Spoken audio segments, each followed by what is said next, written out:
கடத்தி கொண்டிருக்கின்ற சந்தர்ப்பத்திலே ஒன்று கூடியிருக்கிறோம். கூடினால் இன்னும் ஒரு 3-4 நாட்களிலே இந்த ரமலான், பாக்கியமான ரமலான் எங்களை விட்டும் விடைபெற்று சென்றுவிடும். இப்படியான சந்தர்ப்பத்திலே மிக முக்கியமான ஒரு விஷயத்தை நாங்கள் சிந்திக்க வேண்டும். இந்த ரமலானுடைய காலத்திலே நாம் எதனை பெற்றுக்கொண்டோம்? எந்த அளவு தூரம் இந்த ரமலான் எங்களுடைய வாழ்க்கையிலே ஒரு மாற்றத்தை கொண்டு வந்திருக்கிறது? இதனை பற்றி நாங்கள் சிந்திக்க வேண்டும். நாங்கள் ஏன் இவ்வளவு கஷ்டப்பட்டு இந்த மஹல்லாவிலே, இந்த இடத்திலே உட்கார்ந்து இருக்கிறோம்? பெண்களை எடுத்துக்கொண்டால் அவர்கள் சமையல் செய்திருக்கிறார்கள், பிள்ளைகளை பார்த்திருக்கிறார்கள், தற்போதும் கூட கைக்குழந்தைகளோடு இந்த இடத்துக்கு ஏன் வந்திருக்கிறார்கள்? வயோதிபர்கள் இருக்கிறார்கள், அவர்கள் நோயாளிகளாக இருந்தாலும் நோன்பிருந்திருக்கிறார்கள். அல் குர்ஆனை பல தடவை மீட்டி மீட்டி ஓதி இருக்கிறார்கள். இரவு காலங்களிலே கால் கடுக்க நின்று வணங்கி இருக்கிறார்கள். இதற்கான காரணம் என்ன? யாரிடத்திலே இருந்து கூலி எதிர்பார்க்கிறார்கள்? அந்த ரப்புல் ஆலமீன் இடத்திலே இருந்து கூலி எதிர்பார்க்கிறார்கள்.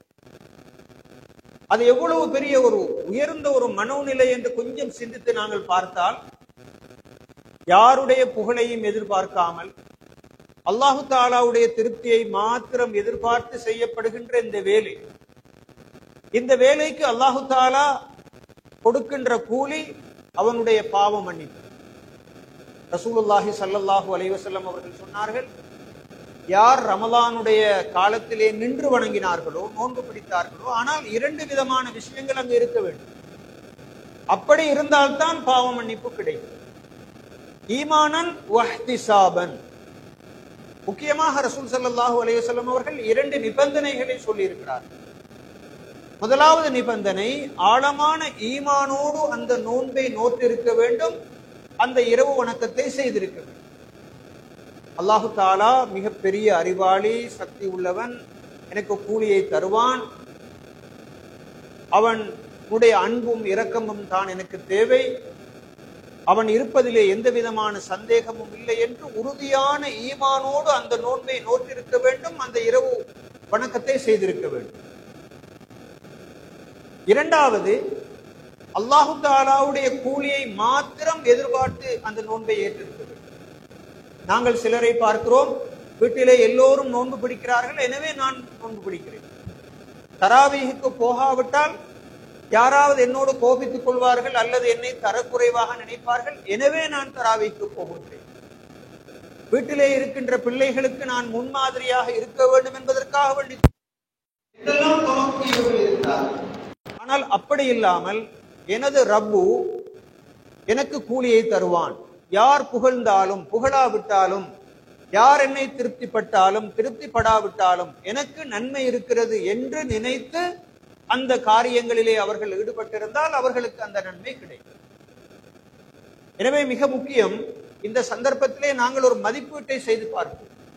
எங்களிடத்திலே நாங்கள் ஒரு கேள்வியை கேட்டு பார்ப்போம். நாங்கள் பிடித்த நோன்புகள், நாங்கள் ஓதிய குர்ஆன்கள், நாங்கள் நின்று வணங்கிய இந்த கியாமுல் லைல்கள், நாங்கள் செய்த தர்மங்கள், எல்லாத்திலையும் இந்த 2 நிபந்தனைகளும் இருந்திருக்கிறதா?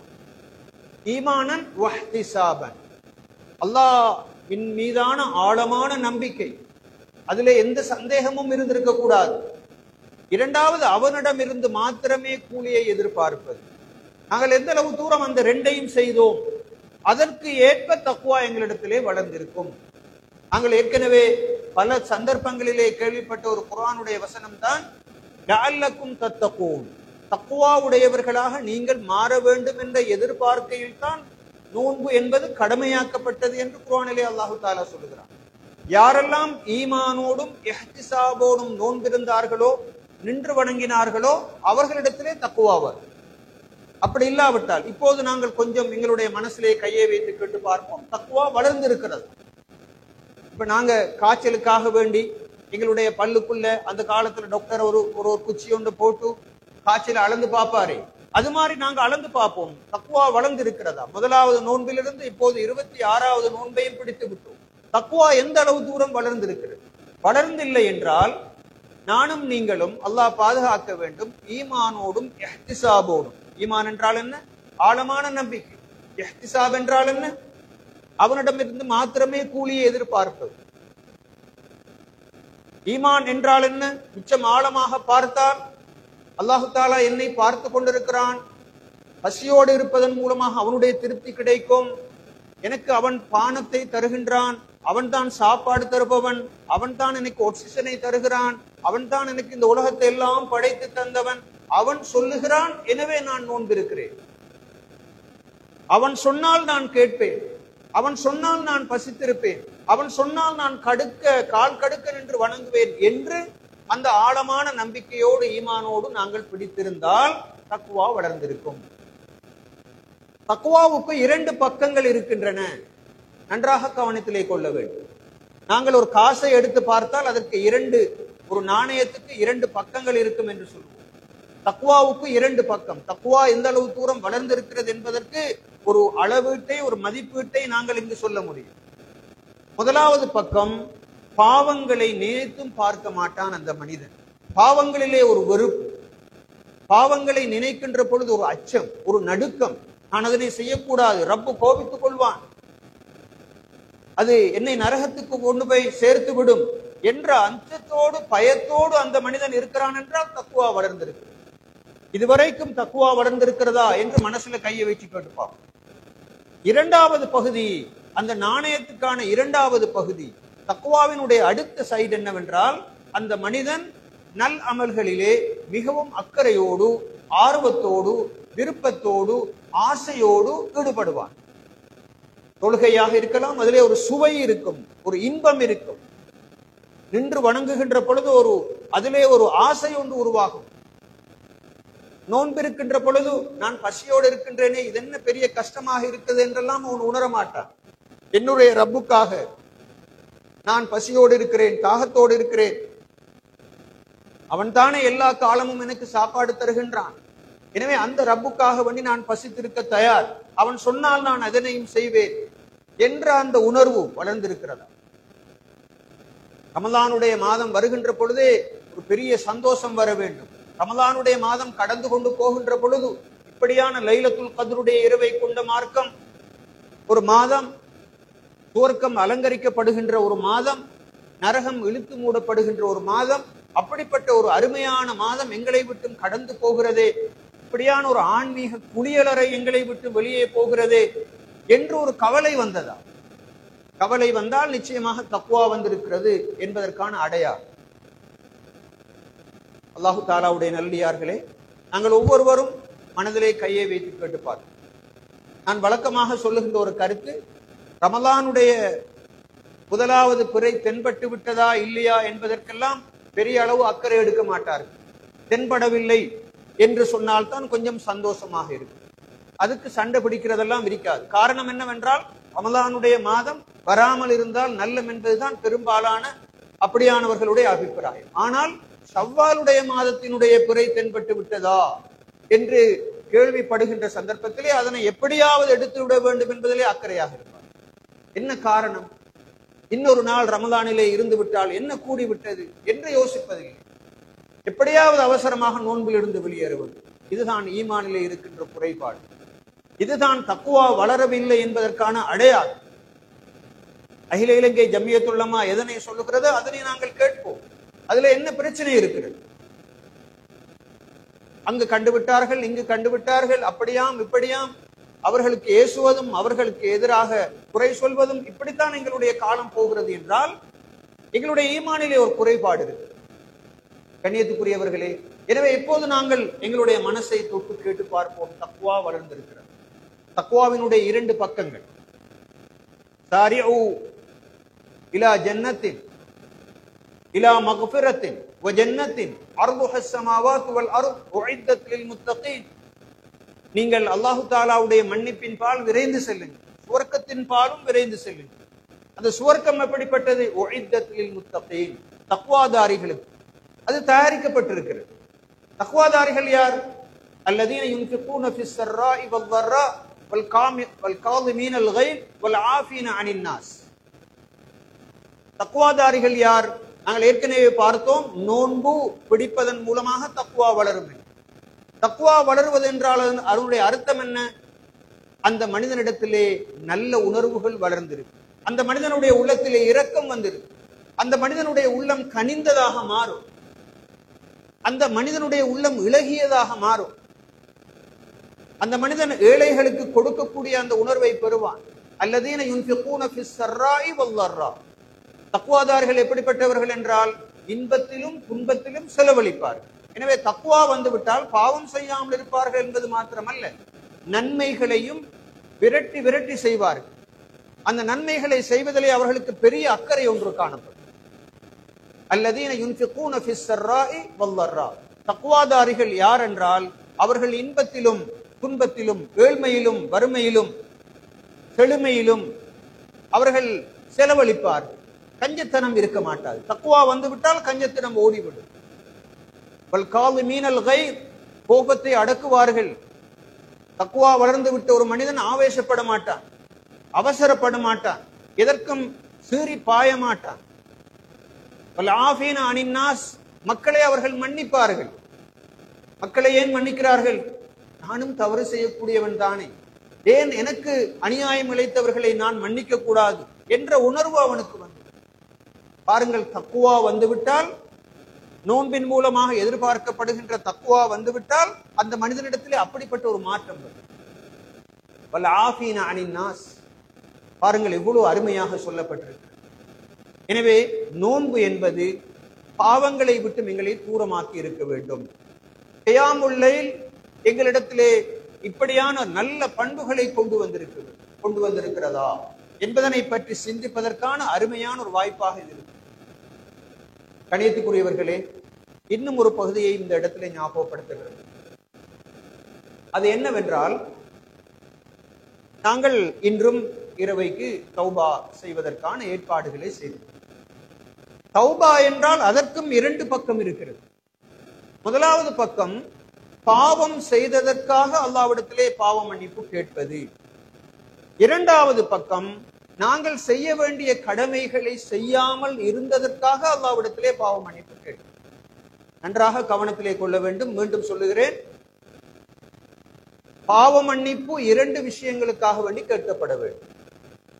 முதலாவது, நாங்கள் செய்த பாவங்களுக்காக, கொலை செய்திருப்போம், அடித்திருப்போம், களவெடுத்திருப்போம், இப்படி தடுக்கப்பட்ட நவாஹி எனப்படக்கூடிய காரியங்களிலே, முன்கர் எனப்படக்கூடிய காரியங்களிலே நாங்கள் ஈடுபட்டிருந்தால் அல்லாஹ்விடத்திலே மன்னிப்பு கேட்கிறது. இரண்டாவது இன்னொரு பக்கம் இருக்கிறது, நாங்கள் செய்ய வேண்டிய வாஜிபாத்துகள், அவாமிர்கள் என்று அரபிலே சொல்லுவார்கள், அவற்றை நாங்கள் செய்யாமல் இருந்தாலும் அதுவும் ஒரு பாவம். பெரும்பாலானவர்கள் நினைப்பது என்ன? யா அல்லாஹ், நான் இரவிலே செய்த பாவம், தனிப்பட்ட முறையிலே செய்த பாவம், ரகசியமாக செய்த பாவம், பரகசியமாக செய்த பாவம், எல்லாவற்றையும் மன்னிப்பாயா. அது என்ன நினைக்கிறார்கள் என்றால், செய்யக்கூடாதவற்றை செய்திருக்கிறேன் எனவே மன்னிப்பாயாக. ஆனால் பாவங்களை பொறுத்தவரையிலே இன்னும் ஒரு பகுதி இருக்கிறது. என் மீது சுமத்தப்பட்ட பொறுப்புகளை நான் சரியாக நிறைவேற்றாமல் இருந்தால் அதுவும் ஒரு பாவம். வாஜிபாத்துகளை செய்யாமல் இருந்தால், அவாமிர்களை நான் செய்யாமல் இருந்தால், அந்த விஷயத்தை நாங்கள் கவனத்திலே கொள்ளுவதில்லை. உதாரணத்துக்கு நான் ஒன்றை சொல்லுகின்றேன். அல்லாஹு தஆலா உடைய ரசூல் ஸல்லல்லாஹு அலைஹி வஸல்லம் அவர்கள் சொன்னார்கள், ஒரு மனிதனுக்கு அல்லாஹு தஆலா ஒரு பொறுப்பை கொடுத்து, ஒரு சமுதாயத்தினுடைய பொறுப்பை அல்லாஹு தஆலா கொடுக்கின்றான். அந்த பொறுப்பை அவன் ஏற்று இருக்கிறான். ஆனால் தன்னை நம்பி இருக்கின்ற சமூகங்களுக்கு அவன் வலம் யுஹித்ஹா பினஸீஹத், தன்னுடைய பொறுப்பை சரியாக அவன் நிறைவேற்றவில்லை என்றால் லம் யஷும்ம ராயிஹத்தல் ஜன்னah, ரவாஹுல் புகாரி, அவன் சுவர்க்கத்தினுடைய நறுமணத்தை கூட நுகர மாட்டான். பாருங்கள், இது ஒரு பாவம். உதாரணமாக ஒரு பள்ளியினுடைய பொறுப்புதாரிகள், அவர்கள் தங்களுடைய வேலையை சரியாக செய்யவில்லை. ஒரு கல்லூரியினுடைய பொறுப்புதாரிகள், உதாரணத்துக்கு வைத்துக் கொள்வோம், இந்த பாடசாலையினுடைய பொறுப்புதாரிகள், அவர்கள் பொறுப்பை ஏற்றிருக்கிறார்கள். ஆனால் அவர்களால் சமூகத்துக்கு ஆக வேண்டும் என்று எதிர்பார்க்கப்பட்ட வேலையை அவர்கள் செய்யவில்லை என்றார். ஆனால் அவர்கள் களவெடுக்கவில்லை, அவர்கள் பொய் சொல்லவில்லை, அவர்கள் அவற்றை பதுக்கிக் கொள்ளவில்லை, அவர்கள் அதனை அளிக்கவில்லை, சரி. ஆனால் அவர்களிடமிருந்து எதிர்பார்க்கப்படுகின்ற பொறுப்பை சரியாக நிறைவேற்றவில்லை என்றால் அவர்களுக்கு அது ஒரு பாவம், அது ஒரு குற்றம், அது தண்டனையை வருஷிக்கக்கூடிய ஒரு முக்கியமான ஒரு விஷயம் என்பதை கவனத்திலே கொள்ள வேண்டும். எனவே நாங்கள் பாவம் என்று எதனை நினைக்கின்றோம்? செய்யக்கூடாததை செய்தால். ஆனால் செய்ய வேண்டியதை செய்யாமல் விட்டாலும் அதுவும் ஒரு பாவம். தொழுகையை விட்டால் பாவம், ஜக்காத்து கொடுக்காமல் விட்டால் பாவம், அதற்கும் மன்னிப்பு கேட்க வேண்டும். 4 வகையான கடமைகளை நாங்கள் சுமந்திருக்கிறோம். இந்த இடத்துல இருக்கின்ற அவ்வளவு பேரையும் நாங்கள் அப்படியே பார்த்தால், குல்லுக்கும் ராயின் வ குல்லுக்கும் மஸ்ஊலுன் அன் ரஅய்யத்தி, உங்களில் ஒவ்வொருவரும் பொறுப்புதாரிகள். ஸல்லல்லாஹு அலைஹி வஸல்லம் அவர்கள் ஸ்டார்ட் பண்ணினது எதுல? சமுதாயத்தின் தலைவராக இருக்கிறது. வல் இமாமு ராயின், சமூகத்திலே தலைவராக இருப்பவர். கடைசியாக முடிக்கிறாங்க ஹாதிம், ஒரு வீட்டில வேலைக்கு இருக்கிறவர். இது கிடைப்பட்ட யாரெல்லாம் இருக்கிறார்களோ அவர்கள் எல்லாருமே பொறுப்புதாரிகள். நாளை மறுமையிலே அவர்களிடத்திலே அதிகமாக விசாரிக்கப்படும். ஒவ்வொருவரும் பொறுப்புதாரி. 4 வகையான பொறுப்புகள் இருக்கின்றன. நான் உலகத்திலே செய்ய வேண்டிய, நான் ஒரு தனி மனிதன் என்ற வகையில் அந்த 4 பொறுப்புகளையும் நாங்கள் எந்த அளவு தூரம் செய்கிறோம் என்பதை கவனத்திலே கொள்வோம்.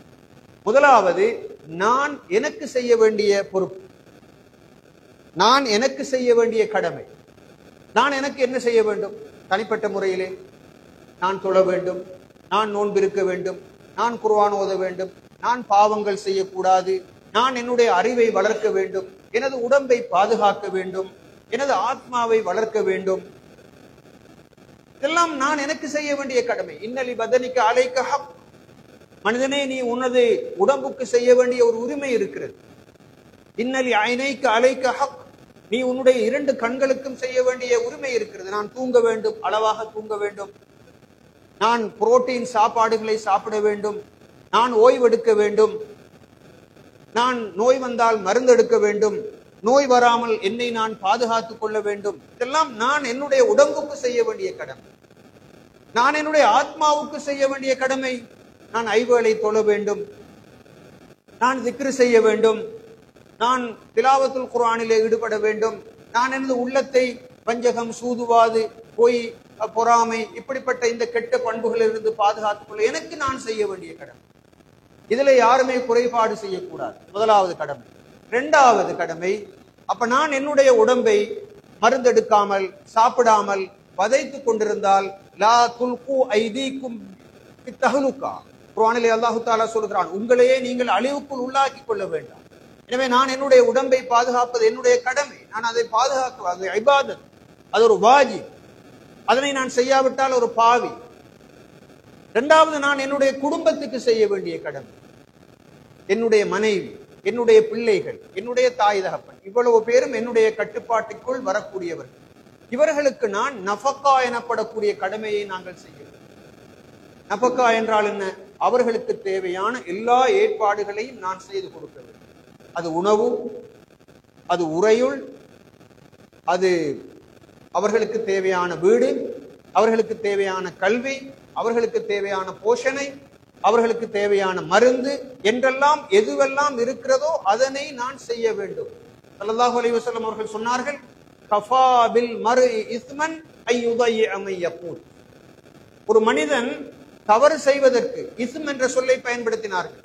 போதும், தன்னுடைய பாதுகாப்பில் இருக்கின்றவர்களுக்கு உரிய கடமைகளை அவன் செய்யாமல் விட்டால், உதாரணமாக என்னுடைய மகன், என்னுடைய மகள் என்று வருகின்ற பொழுது நான் அவர்களுக்கு தேவையான மார்க்க அறிவை கொடுக்க வேண்டும், உலக அறிவை கொடுக்க வேண்டும், அவர்களுக்கு தேவையான உணவு, இது எல்லாம் ஸல்லல்லாஹு அலைஹி வஸல்லம் அவர்கள் சொன்னார்கள், ஒரு மனிதன் செய்கின்ற செலவிலேயே அதிகமாக அவனுக்கு நன்மை தருகின்ற ஒரு செலவு இருக்குமாக இருந்தால் தன்னுடைய குடும்பத்தாருக்கு செய்கின்ற செலவுதான். நான் எனது பிள்ளைக்கு தேவையான ஒழுக்கத்தை நான் கற்பிக்க வேண்டும். நான் ஒரு உதாரணத்தை சொல்லுகின்றேன், மிக கவலையான உதாரணம். முந்த நாள் கேள்விப்பட்ட ஒரு உதாரணம். இந்த பக்கத்திலே இருக்கின்ற இந்த அம்பேபுசை எனப்படுகின்ற இந்த ஊரிலே இருக்கின்ற ஒரு புனர்வாழ்வு முகாம், ரீஹபிலிட்டேஷன் சென்டர் என்று சொல்வார். அதிலே இந்த போதை வஸ்துக்களுக்கு அடிமையாகிய இளைஞர்கள், முஸ்லிம் இளைஞர்கள் மாத்திரம் 18 வயதுக்கும் 23 வயதுக்கும் இடைப்பட்ட 32 இளைஞர்கள் இருக்கிறார்கள்.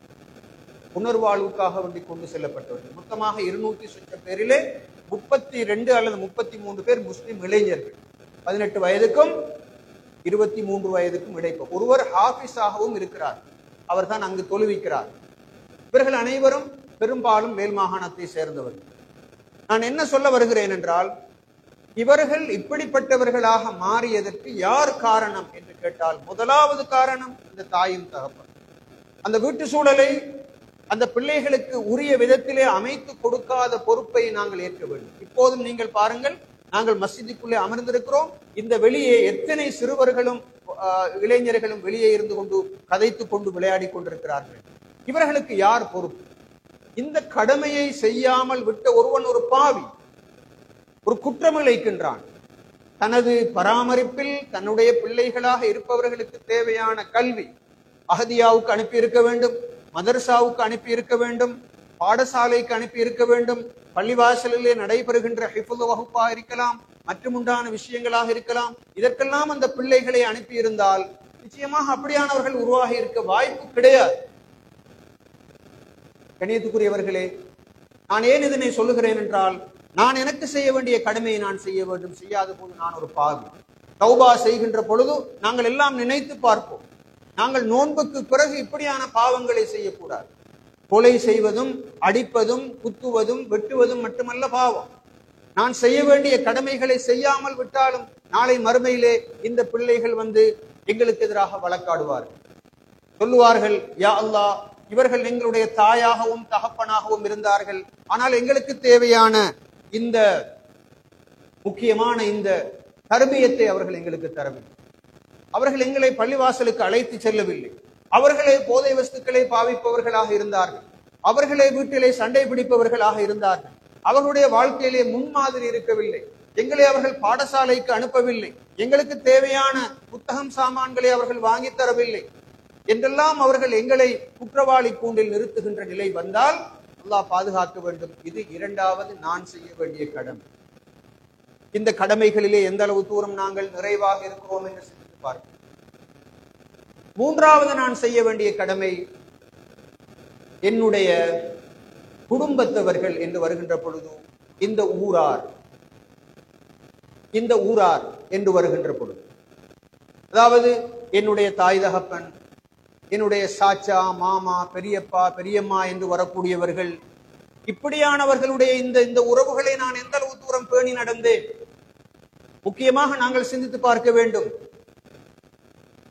காணி சண்டைகளுக்காக வழக்கு வம்புகளிலே சிக்கியவர்கள் எத்தனை பேர்? ஸல்லல்லாஹு அலைஹி வஸல்லம் அவர்கள் சொன்னார்கள், லா யதுகுலுல் ஜன்னத காத்தி', யார் உறவு ஜனங்களுடைய உறவுகளை துண்டித்து நடக்கின்றானோ அவன் சுவர்க்கம் நுழைய மாட்டான் என்று சொன்னார். இந்த 27வது தினத்திலே வந்து எவ்வளவுதான் குட்டிக்கரணம் அடித்தாலும், குர்ஆனை இந்த பக்கத்திலிருந்து அந்த பக்கத்துக்கு பிரட்டி ஓதினாலும், எவ்வளவுதான் திக்ரு செய்தாலும், நான் இந்த சபையிலே உட்கார்ந்திருக்கிறேன், என்னுடைய தாயோடு பேசுவதில்லை, தகப்பனோடு பேசுவதில்லை, என்னுடைய உடன் பிறந்த சகோதரியோடு பேசுவதில்லை என்றால் என்னுடைய அமல்கள் ஏற்றுக்கொள்ளப்பட மாட்டாது. எந்த அளவுக்கு என்றால், ஸல்லல்லாஹு அலைஹி வஸல்லம் அவர்கள் சொன்னார்கள், ஒவ்வொரு திங்கட்கிழமையும் ஒவ்வொரு வியாழக்கிழமையும் அடியார்களுடைய அமல்கள் அல்லாஹு தாலாவிடத்திலே உயர்த்தப்படுகின்றன, காண்பிக்கப்படுகின்றன. ஆனால் எல்லாருடைய பாவங்களையும் அல்லாஹு தாலா மன்னிப்பான், எல்லோருடைய அமல்களையும் ஏற்றுக்கொள்வான், 2 பேரை தவிர. அந்த 2 பேர் யார்? வகானத் பைனஹுமா ஷஹ்னா. அந்த 2 பேருக்கும் இடையிலே மனஸ்தாபம் காணப்பட்டது, பகைமை காணப்பட்டது. எனவே அல்லாஹு தாலா மலக்குகளை பார்த்து சொல்வான், உத்ருகுஹுமா ஹத்தா யஸ்தலிஹா. அவங்க 2 பேரும் சமாதானம் செய்து அவர்கள் நல்ல முடிவுக்கு வரும் வரைக்கும் அவர்களை நீங்கள் விட்டுவிடுங்கள், அவர்களை நான் பொருட்படுத்த மாட்டேன் என்று சொல்லுவான் என்று ரசூலுல்லாஹி ஸல்லல்லாஹு அலைஹி வஸல்லம் சொன்னார்கள். ஒவ்வொரு திங்கட்கிழமையும் வியாழக்கிழமையும் இது நடக்கும். நாங்கள் எவ்வளவு கஷ்டப்பட்டு இந்த அமல்களை செய்தோம். ஆள் கடுக்க நின்று வணங்குறோம். திங்கட்கிழமையும் வியாழக்கிழமையும் எங்கட அமல்கள் எடுத்து காண்பிக்கப்படுகிறது. அல்லாஹு தாலா ரிஜெக்ட் பண்றதாக இருந்தால் அந்த அமல்கள் என்ன பிரயோசனம் இல்லை? நாங்க சற்று சிந்தித்து பார்ப்போம். உறவு ஜனங்களுடைய உறவு, பக்கத்து வீட்டானுக்கு செய்கிற அநியாயம். ஸல்லல்லாஹு அலைஹி வஸல்லம் அவர்கள் 3 தடவை வல்லாஹி வல்லாஹி வல்லாஹி என்று சொன்னார்கள். அல்லாஹ் மீது சத்தியமாக, அல்லாஹ் மீது சத்தியமாக அவன் ஈமான் கொள்ளவில்லை. சஹாபாக்கள் கேட்கிறார்கள், யா ரசூலல்லாஹ், அவன் யார் என்று. மல்லம் யஅமன் ஜாருஹு பவாயிகம். எந்த மனிதனுடைய தீங்குகள் தொந்தரவிலிருந்து பக்கத்து வீட்டானுக்கு பாதுகாப்பு கிடைக்கவில்லையோ அந்த மனிதனுக்கு ஈமான் இல்லை, ஈமான் இல்லை, ஈமான் இல்லை என்று அடித்து சொன்னார். நாங்கள் இந்த விஷயங்களில் எவ்வளவு பெர்ஃபெக்டாக இருக்கிறோம் என்று சிந்திப்பார். நான் என்னுடைய பக்கத்து வீட்டானை பகைத்துக் கொண்டு நிச்சயமாக சுவர்க்கம் புகவே முடியாது. அப்படி இருந்தால் நிச்சயமாக அது ஒரு பெரிய ஒரு துரோகமாகத்தான் இருக்க முடியும். அல்லாஹ்வுடைய நல்லடியார்களே, எனவே நான் முதலாவது எனக்கு செய்ய வேண்டிய கடமை, நான் என்னுடைய மனைவி மக்களுக்கு செய்ய வேண்டிய கடமை. மூன்றாவது, நான் என்னுடைய ஊரில் இருக்கின்ற என்னுடைய உறவினர்கள், என்னுடைய தாய் தகப்பன், பக்கத்து வீட்டார், இவர்களுக்கு செய்ய வேண்டிய கடமை. நான்காவது இன்னொரு கடமை இருக்கிறது. அதுதான் நான் சமூகத்திலே சில திறமைகளையும் ஆற்றல்களையும் கொண்டிருக்கிறேன் என்று வைத்துக் கொள்வோம். எனக்கு அல்லாஹு தாலா அறிவை தந்திருக்கிறான் என்று வைத்துக் கொள்வோம். எனக்கு பேச்சாற்றலை தந்திருக்கிறான் என்று வைத்துக் கொண்டால் எனக்கு ஒரு பொறுப்பு இருக்கிறது. நீ இதனை பாவித்து என்ன செய்தாய்? எனக்கு பணத்தை தந்திருந்தால் அல்லாஹு தாலா நாளை மறுமையிலே கேட்பான், இந்த பணத்தை வைத்து விளையாடினாயா? குரங்கின் கையில் கிடைத்த பூமாலை போன்று பயன்படுத்தினாயா? அல்லது சமுதாயத்திலே இருக்கின்ற தேவைப்படுபவர்களுக்கு நீ கொடுத்தாயா என்று கேட்பான். அது சமூகத்துக்குரிய கடமை. சமூகத்திலே பலரும் இவ்வாறு குடுவுக்கு அடிமையாக இருக்கிறார்கள். எத்தனையோ பேர் இந்த கம்பஹா டிஸ்ட்ரிக்டை நீங்கள் எடுத்துக்கொண்டால் ஒரு சங்கம் ஒன்று ஆரம்பிக்கப்பட்டிருக்கிறது. அந்த சங்கத்தினுடைய பெயர் என்ன? எக்ஸ் முஸ்லிம்ஸ், முன்னை நாள் முஸ்லீம்கள். அவர்கள் முர்த்தத்தாகி விட்டார்கள். அப்படிப்பட்ட ஒரு பரம்பரை உருவாகி கொண்டிருக்கிறது. இந்த மேற்கத்திய கலாச்சாரம், இந்த சடவாத நாகரிகம், இந்த இவற்றுக்கெல்லாம் அடிமையாக ஒரு சாரார் போய் கொண்டிருக்கிறார்கள். உலமாக்களுடைய பொறுப்பு, படித்தவர்களுடைய பொறுப்பு. அல்லாஹு தாலா ஏன் அறிவை தருகிறான்? ஒரு மதரசாவிலே, ஒரு ஜாமியாவிலே படித்து விட்டு வந்து தானும் தன்னுடைய பாடும், எனக்கும் இந்த சமுதாயத்திலே எது நடந்தாலும் எனக்கு பிரச்சனை இல்லை என்ற ஒரு ஆலிம் இருக்கிறார் என்றார், ஒரு மௌலவி இருக்கிறார் என்றால், ஒரு கிராஜுவேட் இருக்கிறார் என்றால், ஒரு டாக்டர் இருக்கிறார் என்றால், ஒரு லாயர் இருக்கிறார் என்றால் அவர்கள் பாவம் செய்கிறார்கள். நாளை மறுமையிலே இந்த சமுதாயத்தினுடைய இந்த துர்நிலையை பற்றி அல்லாஹு தாலா அவர்களிடத்திலே விசாரிப்பார். அல்லாஹு தாலா ஒரு டாக்டருக்கு அந்த அறிவை ஏன் கொடுத்தான்? ஏன் ஒரு லாயருக்கு அந்த அறிவை கொடுத்தான்? ஏன் ஒரு என்ஜினியருக்கு அந்த அந்தஸ்தை கொடுத்தான்? லட்சக்கணக்கிலே சம்பளம் வாங்கி கொண்டு அப்படியே வீட்டையும் கட்டிக்கொண்டு வாகனத்தையும் ஓடிக்கொண்டு எல்லோருக்கும் மத்தியிலே ஒரு பெருமையாக சொல்லிக் கொண்டிருப்பதற்கா? இல்லை. அதெல்லாம் அல்லாஹு தாலா அவருக்கு கொடுத்திருப்பது சமுதாயத்துக்கு அவற்றை கொடுத்தாயா? சமுதாயம் இவ்வாறு சீரழிந்து கொண்டிருந்த சந்தர்ப்பத்திலே நீ என்ன செய்து கொண்டிருந்தாய் என்று கேட்டால் நான் என்ன பதில் சொல்வது? எனவே எல்லோருக்கும் அல்ல, சாமானியமான பொதுமக்களுக்கு அல்ல. அல்லாஹு தாலா சிலரை தெரிவு செய்திருக்கிறான், சிலருக்கு சில சந்தர்ப்பங்களை கொடுத்திருக்கிறான்.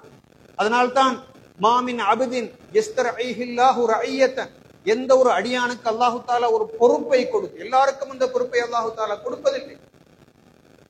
அந்த பொறுப்பை அவன் வலம் யுஹித்ஹா பினஸீஹத்தின், அந்த சமுதாயத்துக்கு அவன் கொடுக்க வேண்டிய அந்த கடமையை சரியாக செய்யாமல் விட்டான் என்றால், இன்றும் நாங்கள் படித்தவர்களை பார்க்கின்றோம், உலமாக்களை பார்க்கின்றோம், சமூகத்தை பிரிப்பவர்களை பார்க்கின்றோம். சமுதாயத்திலே சின்ன சின்ன பிரச்சனைகளை எடுத்துக்கொண்டு பெரிய பெரிய பூதாகரமாக எடுத்துக்கொண்டு சுற்றுபவர்களை அவுலவியா எனப்படக்கூடிய மிகவும் அவசரமாக தீர்க்கப்பட வேண்டிய, உடனடியாக தீர்க்கப்பட வேண்டிய விஷயங்கள் எல்லாவற்றையும் குப்பையில் போட்டுவிட்டு சின்ன சின்ன விஷயங்களுக்காக வேண்டிய சமூகத்திலே பெரிய பெரிய குழப்பங்களை உண்டு பண்ணுபவர்களை நாங்கள் பார்க்கவில்லை. இதெல்லாம் சமுதாயத்திலே இருக்கின்ற துரோகங்கள். இன்னும் ஒரு ஹதீஸிலே ஸல்லல்லாஹு அலைஹி வஸல்லம் அவர்கள் சொன்னார், மாமின் அபதின் யஸ்தரஇஹில்லாஹு ரஅய்யத்தன் யமூது வஹுவ யமூது வஹுவ காஷுன் லிரஅய்யத்திஹி இல்லா ஹர்ரமல்லாஹு அலைஹில் ஜன்னah. ஒரு மனிதனுக்கு அல்லாஹு தஆலா ஒரு பொறுப்பை கொடுக்கின்றான். அந்த பொறுப்பை அவன் மிகச் சரியாக நிறைவேற்றாமல் இந்த உலகத்திலிருந்து விடை பெற்று செல்வானாக இருந்தால் அவன் சுவர்க்கத்தின் வாடையை கூட நுகரமாட்டான் என்று சொல்லவில்லை, அவனுக்கு அல்லாஹு தஆலா சுவர்க்கத்தை ஹராமாக்குவான் என்று சொன்னார். கண்ணியத்துக்குரியவர்களே, ஏன் நாங்கள் இதனை சொல்லுகிறோம்? எனவே 4 பொறுப்பு இருக்கிறது. முதலாவது பொறுப்பு நான் எனக்கு செய்ய வேண்டிய பொறுப்பு. இரண்டாவது பொறுப்பு நான் அது குடும்பத்துக்கு செய்ய வேண்டிய பொறுப்பு. மூன்றாவது பொறுப்பு என்னுடைய நெருங்கிய உறவினர்களுக்கு நான் செய்ய வேண்டிய பொறுப்பு. நாலாவது பொறுப்பு இந்த சமுதாயத்துக்கு நான் செய்ய வேண்டிய பொறுப்பு. சமுதாயத்திலே இருக்கின்ற பாதைகள் எல்லாம் ஓட்டை உடசலாக இருக்கிறது என்றால், சமூகத்திலே இந்த ஊரிலே இருக்கின்ற சுத்தம் சூழல் எல்லாம் மோசமாக இருக்கிறது என்றால் இந்த ஊரில் உள்ள அனைவரையும் அல்லாஹு தஆலா கேட்பான். அது ஒரு பெரிய அநியாயம். பெரிய ஒரு துரோகம் என்பதை மறந்துவிடக் கூடாது. கண்ணியத்துக்குரியவர்களே, இந்த சந்தர்ப்பத்திலே ஒரு விஷயத்தை கடைசியாக ஞாபகப்படுத்த விரும்புகின்றேன். நாங்கள் பாவ மன்னிப்பு கேட்கின்ற சந்தர்ப்பத்திலே கட்டாயமாக எங்களுடைய தனிப்பட்ட அமல்களிலே நாங்கள் ஏதாவது குறைபாடு செய்திருந்தால் அல்லாஹு தாலா மன்னிக்கக்கூடிய வாய்ப்பு இருக்கு. ஆனாலும் கூட நாங்கள் செய்திருக்கின்ற துரோகம் அல்லது பாவம் சமுதாயத்தோடு தொடர்பானதாக இருந்தால் அதற்கு அல்லாஹு தாலா மன்னிப்பு தரமாட்டான். நாங்கள் யாருக்கு அநியாயம் செய்தோமோ அவர்களிடத்திலே சென்று மன்னிப்பு கேட்காத வரைக்கும், புறம் பேசியிருந்தால், வட்டி எடுத்திருந்தால், லஞ்சம் எடுத்திருந்தால், தாய் தகப்பனுடைய மனதை நோவிடித்திருந்தால், உறவு ஜனங்களுடைய உறவுகளை துண்டித்திருந்தால், பொது சொத்துக்களிலே கை வைத்திருந்தால், இப்படி எல்லாம் இருக்கிறது. அனாதைகளுடைய சொத்து இதுகள்ல கை வச்சிருந்தால் இதுக்கு அல்லாஹ்விடத்துல மன்னிப்பே கிடையாது.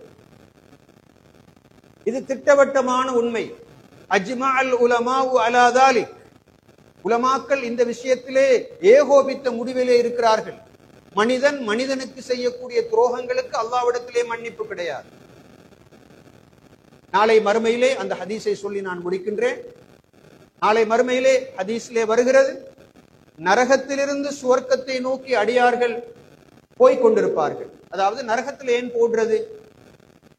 நரகத்துல போடுற நோக்கம், உலகத்துல வாழ்ற நேரம் ஏதாவது பாவங்கள் செஞ்சிருந்தால் அந்த பாவங்களை கழிக்கிறதுக்காக வேண்டி, இந்த தங்கத்தை நாங்க நெருப்புல போட்டு புடம் போடுற மாதிரி அல்லாஹு தாலா மூமின்களாக இருந்தாலும் அவர்களையும் நரகத்துல போட்டு அவங்களுடைய பாவ கரைகள் எல்லாம் களையப்பட்டதுக்கு பின்னால அவங்களை அப்படியே சுரக்கத்துக்கு அனுப்பி கொண்டிருப்பாங்க.